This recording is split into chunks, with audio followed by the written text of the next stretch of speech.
नमस्कार, स्वागत है आप सभी का इंडिया न्यूज हरियाणा में। मैं हूं आपके साथ अपूर्वा और आप देख रहे हैं हमारा खास कार्यक्रम हरियाणा विशेष। खबरों की शुरुआत करते हैं।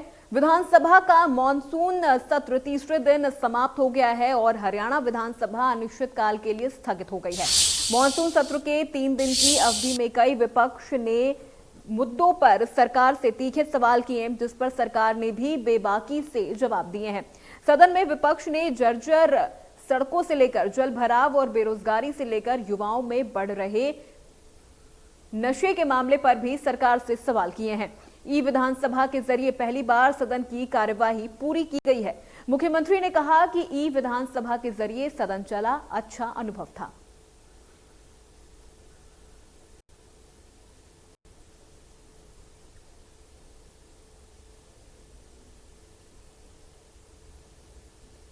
तो विधानसभा अनिश्चितकाल के लिए स्थगित हो गया है। 3 दिन तक विधानसभा के मॉनसून सत्र की कार्यवाही चली और आज सत्र के तीसरे दिन सबसे ज्यादा अहम मुद्दों पर चर्चा हुई, जिसमें जल भराव की स्थिति और युवाओं में बढ़ रहे नशे को लेकर सबसे ज्यादा सवाल किए गए। तीसरे विधानसभा के मॉनसून सत्र में कई अहम मुद्दों पर चर्चा हुई। ग्राफिक्स के जरिए देखिए सदन में मॉनसून सत्र के 3 दिनों में किन किन मुद्दों पर चर्चा हुई। ग्राफिक्स के जरिए आपको समझाते हैं। पहले दिन क्या हुआ? ई विधानसभा का मॉक सेशन था और इसके अलावा खराब सड़कों का मुद्दा उठा। ये हम आपको पहले दिन की कार्यवाही के बारे में बता रहे हैं। कानून व्यवस्था का भी मुद्दा उठा। इसके अलावा फरीदाबाद निगम घोटाले का मुद्दा भी प्रमुखता से दूसरे दिन उठाया गया। दूसरे दिन ओवरलोड वाहनों का भी मुद्दा उठाया गया। इसके अलावा जमीन अधिग्रहण के मुद्दे पर भी पक्ष और विपक्ष में बहस देखने को मिली। इसके अलावा दूसरे दिन जल भराव, किसानों के नुकसान का मुद्दा भी विपक्ष की ओर से उठाया गया। अवैध खनन पर सत्ता पक्ष और विपक्ष में तीखी बहस भी देखने को मिली। इसके अलावा दूसरे दिन पंजाब यूनिवर्सिटी में हक को लेकर प्रस्ताव पास हुआ। फसल नुकसान का मुद्दा तीसरे दिन यानी आज उठाया गया। जल भराव को लेकर सवाल जवाब भी पक्ष और विपक्ष के बीच देखने को मिला। इसके अलावा नशे को लेकर सत्ता पक्ष में और विपक्ष में भी तीखी नोकझोंक देखने को मिली। तो यहां पर आपको ग्राफिक्स के जरिए पहले से लेकर आज के दिन तक विधानसभा की कार्यवाही में क्या कुछ हुआ आपको बता रहे हैं। चलिए बढ़ते अगली खबर की ओर। मॉनसून सत्र के तीसरे दिन मुख्यमंत्री ने चकबंदी और श्यामलात की जमीन को लेकर सदन में मुख्यमंत्री ने कहा कि श्यामलात की जमीन के लिए अलग एक्ट बनाना पड़ेगा। अब सरप्लस जमीन पंचायत को मिलेगी। हमें भूमि का अवैध हस्तांतरण भी रोकना है, क्योंकि एक निर्णय ये हुआ कि जो श्यामलात जमीन है वो पंचायत की जमीन होगी, अब किसी की व्यक्तिगत तो नहीं होगी। लेकिन पहले से कुछ जमीनें उसका जो हुआ है क्या उसको इंतकाल जो हुआ है प्राइवेट लोगों के नाम हुआ है। अब वो प्राइवेट लोग अगर हम उसका अभी ध्यान नहीं करेंगे तो आगे उसकी ट्रांजैक्शन भी कर जाएंगे, फिर किसी और के पास जाएगा, किसी और के पास जाएगा और कल को विवाद बढ़ेंगे तो वो फिर इसका जो बीच में निकल गया वो कहेगा मेरे पास तो है नहीं, सामने चली गई।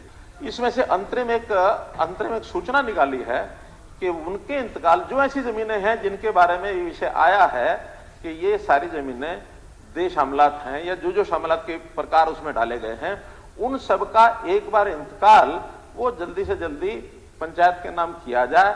अब उस जमीन को ट्रांसफर नहीं करा रहे हैं, अभी ट्रांसफर नहीं करा रहे। जो भूमि राजस्व रिकॉर्ड में शामलात दे दर्ज है उसकी मलकियत संबंधित पंचायत की रहेगी। एक निर्णय तो ये हुआ है।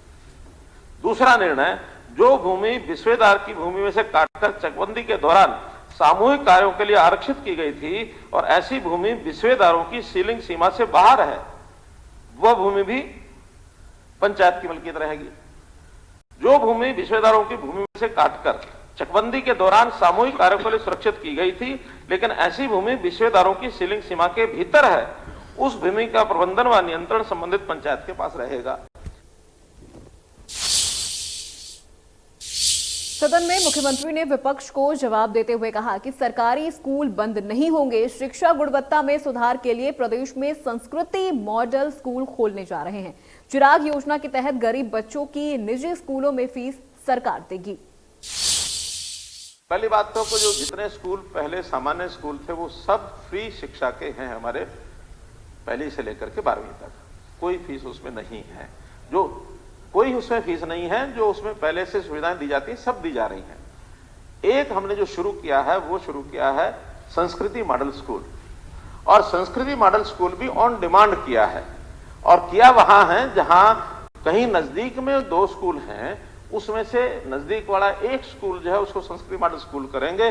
जहां आसपास कोई स्कूल नहीं है तो सिंगल स्कूल है, उसको संस्कृति मॉडल स्कूल अभी नहीं कर रहे, ताकि वो जो हमारा राइट टू सर्विस एजुकेशन का जो प्रावधान है वो भी लागू रहे कि हर किसी को नजदीक के स्कूल में और फ्री शिक्षा का हमारी जो है वो बना रहे।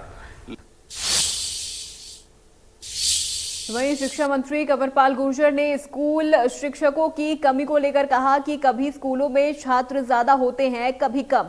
ऐसे में एक रेशियो के तहत टीचर्स की संख्या निश्चित की जाएगी। तो अभी चिराग योजना पे और 134A पे 134A का तो ऐसा था कि एक ही योजना को लागू कर सके, चाहे 134A चला लो चाहे आरटी चला लो। हमने 134A समाप्त कर दी, आरटी को लागू कर दिया। लागू इसलिए किया क्योंकि उसमें 25% बच्चों का एडमिशन करा सकते हैं और 60% पैसा जो है वो सेंट्रल गवर्नमेंट देती है, हमें केवल 40% देना। 134A में सारा पैसा स्टेट गवर्नमेंट देती थी, इसलिए हमने विचार किया कि आरटी को लागू कर दे। आरटी जो है वो पहली क्लास से चालू होगी, पहली क्लास का बच्चा दूसरी में, तीसरी में, चौथी में जाता रहेगा और बाद में वो बच्चा वहीं एजुकेशन प्राप्त कराएगा जिस स्कूल में उसने एडमिशन लिया, वो 8वीं तक उसी स्कूल में रहेगा। मैंने कुछ स्कूलों से कहा कि अगर आप इन बच्चों को एडमिशन दे तो आप थोड़ी फीस बढ़ा कर देंगे, और हमने सारे स्कूलों को ऑफर दिया कि हम जहां पहले 300 फीस दे रहे थे हम 700 दे देंगे, हम जहां 500 दे रहे थे वहां हम 900 दे देंगे, जहां हम 700 दे रहे थे हम 1100 दे देंगे। अगर आप हमारे बच्चों को एडमिशन देने के लिए तैयार हैं तो हम बच्चों का एडमिशन कर सकते हैं। तो 361 स्कूल ऐसे थे जिन्होंने हमारे को कहा कि जी हम आपका दाखिल दे देंगे, और उन्होंने सीटों के बारे में हमें बताया कि हमारे पास 27,000 कुछ सीटें हमारे पास हैं, अगर आपके बच्चे आएंगे तो हम एजुकेट कर देंगे। तो अब थोड़े से बच्चे जो हैं वो बिल्कुल जैसा माननीय मुख्यमंत्री जी ने कहा 2700, वैसे मेरी जानकारी में तो 1668 है कि इतने ही बच्चों ने केवल अप्लाई हो गए जिनका एडमिशन होया। कोई बहुत बड़ी संख्या नहीं है जैसे लोगों ने शोर मचाया जाए कि इसमें सारा का सारा हो जाएगा। मुख्यमंत्री मनोहर लाल ने कहा कि राज्य में अनुसूचित जाति के कर्मचारियों को केंद्र सरकार की अधिसूचना और सुप्रीम कोर्ट के निर्णयों के अनुसार केंद्र की पद्धति के अनुरूप पदोन्नति में आरक्षण देने की घोषणा 12 जून 2022 को रोहतक में की गई थी। अभी अलग अलग मामलों में सुप्रीम कोर्ट के निर्णय आने बाकी हैं। जो भी निर्णय आएगा उसके बाद सभी प्रक्रियाएं पूरी कर 3 महीने के अंदर अंदर इसे लागू कर दिया जाएगा। मैंने कहा था कि केंद्रीय अधिसूचना और प्रासंगिक निर्णय, यानी जो सुप्रीम कोर्ट ने निर्णय दिया है, उन दोनों को मिला करके जो केंद्रीय स्तर पर जिस तर्ज पर क्लास ए और बी का पदोन्नति में आरक्षण का प्रावधान किया जाएगा वैसा हम करेंगे। अब स्थिति ये बनी है कि जो निर्णय सुप्रीम कोर्ट ने किया है उसमें एक निर्णय तो ये किया है कि पदोन्नति जो है इसमें आरक्षण किया जा सकता है, लेकिन एक विषय उसमें है कि 2 निर्णय कुछ हुए हैं पहले से, कोई जिसमें ये कहा कि वो ग्रुप्स के आधार पर किया जाएगा, यानी क्लास के हिसाब से किया जाएगा, कैडर के हिसाब से किया जाएगा। ये 2 निर्णय अलग अलग हुए हैं। इसका निर्णय अभी सुप्रीम कोर्ट ने करना शेष है। एक तो है कि क्लास या ग्रुप एज ए होल उसका रिजर्वेशन जो है किया जाए कि टोटल एससी की इतनी बाकी है और वो सारी टोटल बढ़ा दी जाए सबको मिलाकर। एक है कि हर विभाग का जो कैडर है, कैडर के हिसाब से जो कमी है उसको पूरा किया जाए। यह निर्णय होना अभी शेष है।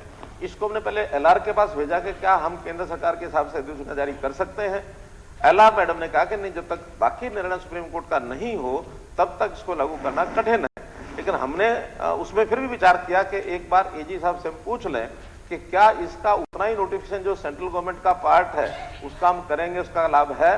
तो एजी साहब की रिपोर्ट जैसे ही आती है, यदि वो पॉजिटिव आती है हम कर सकते हैं तो उसको 3 महीने के अंदर लागू किया जाएगा। अगर उनका ही आता कि नहीं, अभी जो सुप्रीम कोर्ट का निर्णय उसकी डेट लग गई है, सुप्रीम कोर्ट का जो निर्णय है यानी उसकी जो चल रही है सुनवाई, उस मामले को सूचीबद्ध करने का निर्देश दिया, 17/8 उसकी डेट लगी हुई है अभी 5 दिन बाद। तो इसलिए 17/8/22 को सुप्रीम कोर्ट उसमें क्या निर्णय देता है उसके हिसाब से उस पर आगे निर्णय करके हम नोटिफाई भी करेंगे। और ये हमारा वायदा है कि जो सेंटर में जिस प्रकार से पदोन्नति में आरक्षण है उसी पद्धति से हम पदोन्नति में आरक्षण लागू करें। सदन में इनेलो विधायक अभय चौटाला ने प्रदेश में नशे को लेकर सवाल किया। अभय चौटाला ने पूछा कि नशे की रोकथाम के लिए सरकार क्या क्या कदम उठा रही है। अभय चौटाला के सवाल पर गृह मंत्री अनिल विज ने कहा कि नशा तस्करों पर कार्रवाई के लिए एनसीबी का गठन किया गया है। रोहतक, हिसार, फतेहाबाद, अंबाला, करनाल, कुरुक्षेत्र, पानीपत, सोनीपत, पंचकुला और नूह नशे के गढ़ बन चुके हैं। सिरसा जिला में लगभग 20% युवा जो है नशे की चपेट में आ गए हैं। तस्करों द्वारा नशीले पदार्थों को महिलाओं के माध्यम से पैसों का लालच लेकर के अन्य स्थानों पर भेजा जाता है। हाल ही में सोनीपत में एक महिला से 11 किलो गांजा पकड़ा गया। इस वर्ष मई माह में उड़ीसा से हांसी लाया गया लगभग 101 किलो गांजा पकड़ा गया। हैरानी की बात है कि 2000 किलोमीटर से नशे की इतनी बड़ी खेप एक निजी वाहन से हांसी तक पहुंच जाना अपने आप में एक बड़ा गंभीर सवाल है और नारकोटिक स्टाफ की कार्य प्रणाली पर प्रश्न चिन्ह खड़ा करता है। बढ़ते नशे को लेकर के प्रदेश की जनता में सरकार के प्रति गहरा रोष व्याप्त है। अतः सरकार इस सदन में अपना वक्तव्य दे। हरियाणा सरकार राज्य में मादक पदार्थों की तस्करी और नशीली दवाओं के दुरुपयोग की समस्या से अवगत है। हरियाणा सरकार त्रिस्तरीय रणनीति के साथ समस्या का समाधान कर रही है। ए, मादक पदार्थों अवैध दवाओं की आपूर्ति में कमी। बी, नशे पर आश्रित नशा करने वालों का प्रबंधन, उपचार और उनका पुनर्वास। सी, मादक पदार्थों के दुरुपयोग की रोकथाम, मांग में कमी लाना।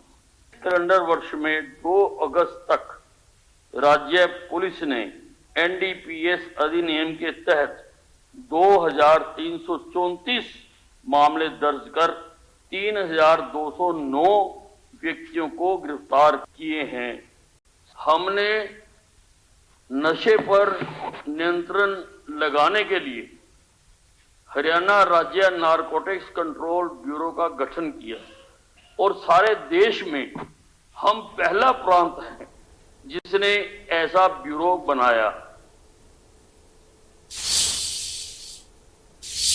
सदन में अभय चौटाला ने कहा कि प्रदेश में महिलाएं भी नशे की चपेट में आ रही हैं। स्कूल कॉलेजों की छात्राएं नशे की चपेट में हैं। 2 जिलों में 28,000 महिलाओं की नशे के चलते ओपीडी हुई है। सिविल अस्पताल वर्ष 2021 के आंकड़ों के अनुसार सिरसा और हिसार जिला के सिविल अस्पतालों के सरकारी नशा मुक्ति केंद्रों में नशा करने वाले लगभग 85% जो है वो युवाओं के नाम दर्ज है। और इसमें सुनने वाली बात है, ये बहुत मतलब चौंकाने वाला आंकड़ा है। वर्ष 2021 में लगभग इन 2 जिलों के अंदर 95,863 लोगों ने ओपीडी का दौरा किया, जो ओपीडी में जाकर के आए हैं, जो केवल सिविल हॉस्पिटल 2 ही जगह के, एक सरसा का और एक हिसार का है। इनके अलावा फतेहाबाद और जो जिले वो, उसके बाद जो आपके सब डिवीजन के हॉस्पिटल है वो सारी चीजें अलग है। और इसमें भी और ज्यादा चौंकाने वाली बात एक और है कि इसमें अकेली जो महिलाएं हैं उनकी संख्या 28,283 है इन 2 हॉस्पिटल्स।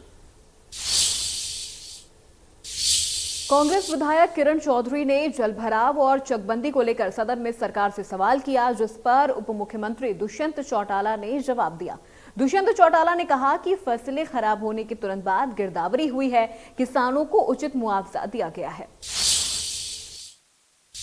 कई गांवों की हरिजन बस्तियां एवं अन्य क्षेत्रों में काफी अरसे से पानी भरा है, जिसकी निकासी नहीं की जा रही। जिन किसानों के खेतों में पानी भरा है उनकी फसलें काफी समय से बर्बाद होती आ रही हैं और गांव और बस्तियों में जहां पानी खड़ा है वे तरह तरह की बीमारियां पनप रही हैं। इससे स्पष्ट होता है कि लोगों को आर्थिक नुकसान एवं कठिन जीवन जीना पड़ रहा है। तो शाम विधानसभा क्षेत्र, पूरा भिवानी जिला और दादरी जिला में चकबंदी अभी तक नहीं हुई है। जिन गांव में ये कार्य चल रहा है, संबंधित कर्मचारियों की भारी कमी है। माननीय सदस्य, माननीय अध्यक्ष महोदय के माध्यम से पूरे सदन के माननीय सदस्यों से ये अनुरोध करना चाहती हूँ कि सरकार का जल भराव की समस्या एवं चकबंदी की समस्या को शीघ्र हल करवाया जाए और ये कार्य केवल तुशाम विधानसभा तक ही सीमित नहीं है, ये पूरे राज्य में ये समस्या गंभीर रूप से धारण कर चुकी है और पूरे हमारा जिला जो है भिवानी दादरी का तो बहुत ही इसके प्रकोप में है। उपरोक्त दोनों समस्याओं के लिए उचित बजट का प्रावधान भी किया जाए ताकि संबंधित विभाग शीघ्र इस समस्या का समाधान कर सकें। हरियाणा एक कृषि प्रधान राज्य है। सरकार हमेशा किसानों के हित की रक्षा के लिए अपनी जिम्मेदारी के प्रति सदैव तैयार है। जब भी किसानों की फसलों को कोई नुकसान हुआ है तो सरकार द्वारा सामान्य मुआवजा हमेशा दिया जाता है। सरकार द्वारा सूखा, भूकंप, आग, बाढ़, ओलावृष्टि, धूलभरी आंधी, शॉर्ट सर्किट, बिजली की चिंगारी के कारण लगी आग, बिजली, शीतलहर, पाड़ा, लू, बादल फटना तथा अदय किसी भी प्रकार से किसान की अगर फसल प्रभावित होती है तो उसका उचित मुआवजा सरकार किसानों को देने का काम करती है। 25 से लेकर 100% तक के नुकसान का मुआवजा दिया जाता है। जहां 33% अगर खराबा होता है सूखे की वजह से तो वहां 7,000 रुपये एकड़ बीज के और 3,500 अतिरिक्त उसको मुआवजा दिया जाता है। जहां माननीय सदस्य ने चकबंदी की बात करी, चकबंदी एक ऑन गोइंग प्रोसेस है, प्री इंडिपेंडेंस, पोस्ट इंडिपेंडेंस। देश में आज के दिन 64 ही ऐसे गांव हैं जिनके अंदर कंसोलिडेशन प्रोसेस ऑन गोइंग आज के दिन है। हमने प्रोविजन बनाई है और जल्द कॉन्ट्रेक्चुअल पॉइंट ऑफ व्यू से पेंशन माइनस पे के अंदर हम कॉन्ट्रेक्चुअली कंसोलिडेशन जिन जिन अधिकारियों को आती है उनको लेकर उनको ये जिम्मेवारी देंगे कि बचे इन 64 गांव की चकबंदी भी तुरंत प्रभाव से हम करवाने का काम करें। एलनाबाद के विधायक अभय चौटाला ने कहा कि उनके हलके में जलभराव के कारण फसलें खराब हो गईं, लेकिन सरकार की ओर से स्पेशल गिरदावरी या मुआवजे का कोई आश्वासन नहीं मिला है। लोगों ने खुद ही ट्रैक्टर लगाकर पानी निकाला है। बीडीपीओ ब्लॉक ने दूसरे लोगों के नाम के ट्रैक्टर दिखाकर डीजल दिखा दिया। तरकांवाली गांव में ग्रामीणों ने मुझे शिकायत की, एक जेसीबी दिखाई गई लेकिन वो कागजों में है ही नहीं। मॉनसून का सत्र है और इस मॉनसून सत्र में अब की बार 30% बारिश ज्यादा हुई है प्रदेश में। 8 से ज्यादा ऐसे डिस्ट्रिक्ट हैं जहां नरमे की, कपास की, बाजरे की, ग्वार की, मूंगफली की फसल जो है 100% खराब हो गई। आज भी बहुत सारा ऐसा इलाका है जो पानी से भरा हुआ है। सरकार ने अपनी तरफ से कहीं ये प्रयास नहीं किया कि उन गांवों से पानी निकाला जाए। अनेक गांव तो जींद जिले के हैं, अनेक हिसार के हैं, सोनीपत के इन्होंने अभी आपके सामने रखे थे। सरसा जिला में भी मेरे विधानसभा क्षेत्र के अंदर बकरियां वाली गांव है, गुड़िया खेड़ा गांव है, ढूकड़ा गांव है, लुदेसर है, नाथुश्री चोपटा है, तरकावाली है, शाहपुरिया है, सुक्कड़ मंदोरी है, रूपाणा बिश्नोई है, रूपाणा गंजा है, माखो सराणी है, दड़बा कला है और दड़बा रूपाणा है। इन गांवों के अंदर आज भी पानी खड़ा है। आज भी वहां जो फसल थी नरमे और कपास की वो खत्म होगी। लोगों ने उसको बुआई करके अगली फसल के लिए अपनी तरफ से प्रयास शुरू कर दिए, लेकिन सरकार की तरफ से अभी तक कोई भी स्पेशल गिरदावरी या उन लोगों को कोई ऐसा आश्वासन नहीं दिया गया कि आपको कोई इसका मुआवजा भी मिलेगा, हम आपका ये पानी निकालेंगे।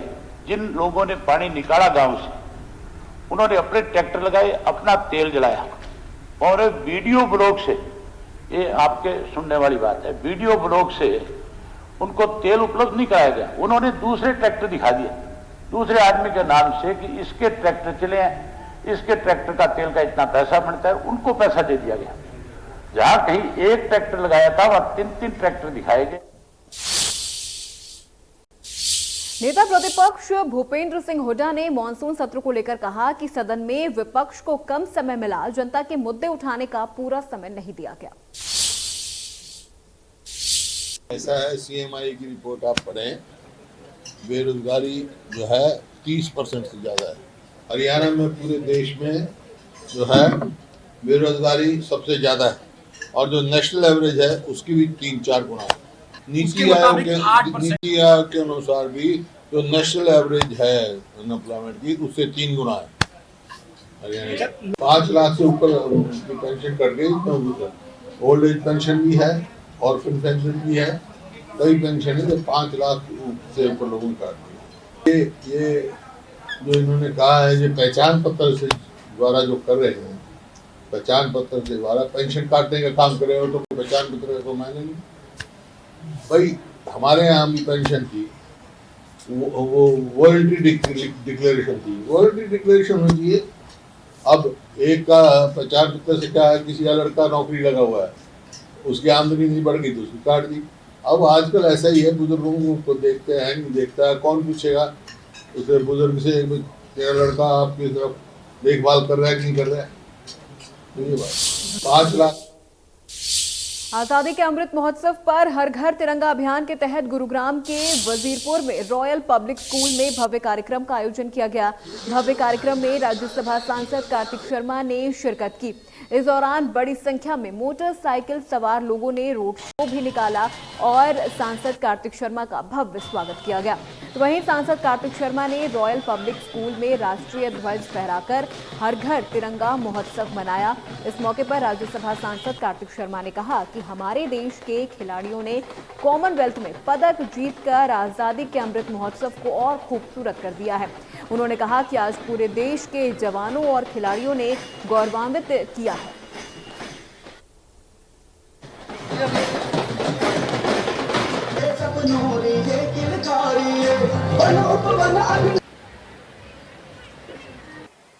खेल और हरियाणा दोनों एक ही अंग है। हरियाणा से खेल अलग नहीं है और खेल से हरियाणा अलग नहीं है। मुझे बहुत खुशी है ये बोलकर और जानकर कि कुल मात्र 2% जनसंख्या भारत की होकर भी हम लोग मेडल पत्रिका में कम से कम 35% मेडल लेके आए हैं, सिर्फ 2% आबादी देश की होने के बावजूद। यानी कि 61 मेडल्स की लिस्ट में से 23 मेडल हरियाणा के आए हैं। मैं खुद स्पोर्ट्स से जुड़ा रहा हूँ, रेसलिंग, बॉक्सिंग और ऐसे स्पोर्ट्स से जुड़ा रहा हूँ और मुझे काम करने का मौका मिला है। और मैं मानता हूँ कि हमारे युवा पीढ़ी के लिए स्पोर्ट्स एक बहुत ही इम्पोर्टेंट ऐसा आयाम है जिसके ऊपर अगर हम काम करें तो हम अपने बच्चों को एक सक्सेस की पीढ़ी पर देख सकते हैं, जहाँ जाकर हम लोगों को सिर्फ एजुकेशन के माध्यम से ही बच्चे सक्सेसफुल ऐसा नहीं है। बच्चे स्पोर्ट्स के अंदर भी सक्सेसफुल हो सकते हैं, अपने देश का, प्रदेश का, गांव का नाम रोशन कर सकते हैं। हरियाणा विशेष में मेरे साथ बस इतना ही। देश प्रदेश की तमाम बड़ी खबरों के लिए देखते रहिए इंडिया न्यूज हरियाणा।